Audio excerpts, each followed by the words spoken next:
Let's start with John Huber, who seems to be a figment of the Justice Department's imagination, or at least Jeff Sessions.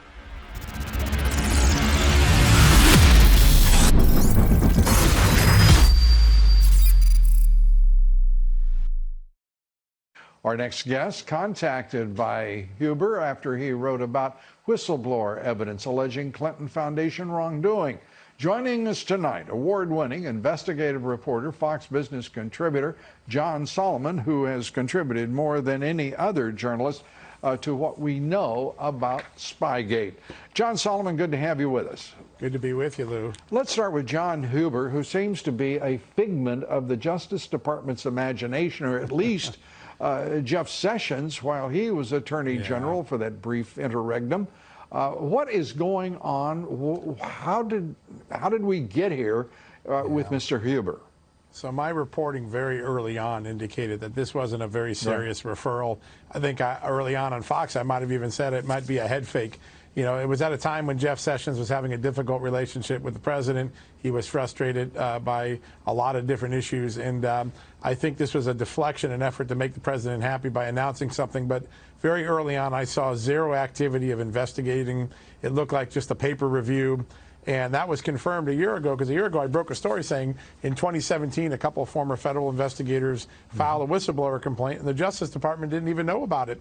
And right after I wrote that, the whistleblowers and myself both got calls from Huber's office saying, where are these documents? I never got a chance to return the call, but the whistleblowers did, and it surprised them that Huber, who was supposed to be doing an investigation, didn't know something as basic as this. So I think from the beginning this was doomed to be an empty investigation. There are a lot of important questions that still need to be resolved, but I don't think they're going to be resolved by the Huber investigation.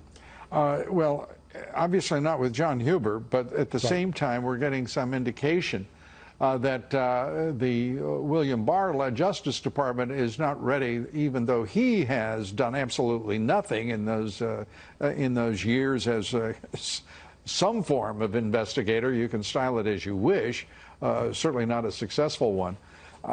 We're sitting here with real serious issues, including, as you say, whistleblowers, Uranium One scandal, still not any part of an investigation, a meaningful one, by the Justice Department.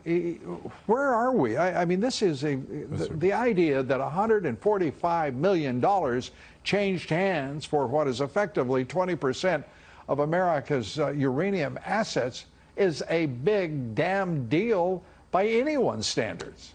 Yeah, and you know, there's a place where John Durham may cross over into the Huber atmosphere, if we could, or into the circle there.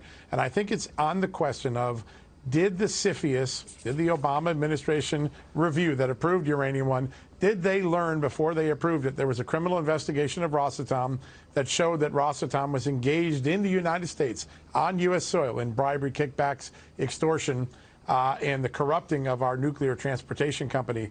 I'm getting strong signals that the Justice Department has confirmed that there was a warning given to the CFIUS before they went ahead and approved this sale anyways. That could be an area where John Durham can open up where John Durham never really looked. Yes, CFIUS, we should explain, is the Committee for Foreign Investment in the United States. That's right. The Secretary of Treasury, the Secretary of State, who then was none other than Hillary Clinton.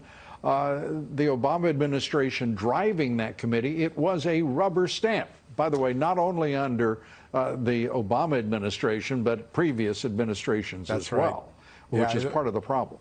One of the things is that President Trump and Treasury Secretary Mnuchin have really changed the CFIUS. Absolutely.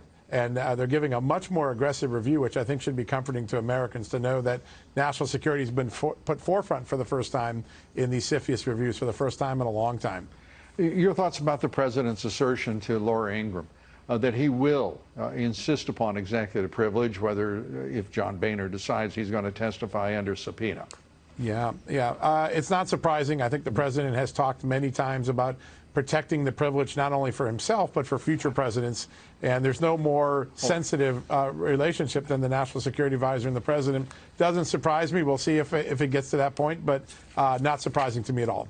Well, surprising to me, I said Boehner instead of Bolton, which is Bolton, what yes, I did. I'm sorry. No, you're not. I'm the one who conjured that up from the recesses of my addled brain. John Solomon, thanks so much. Appreciate it. Thanks, Lou. Good to be with See you. you.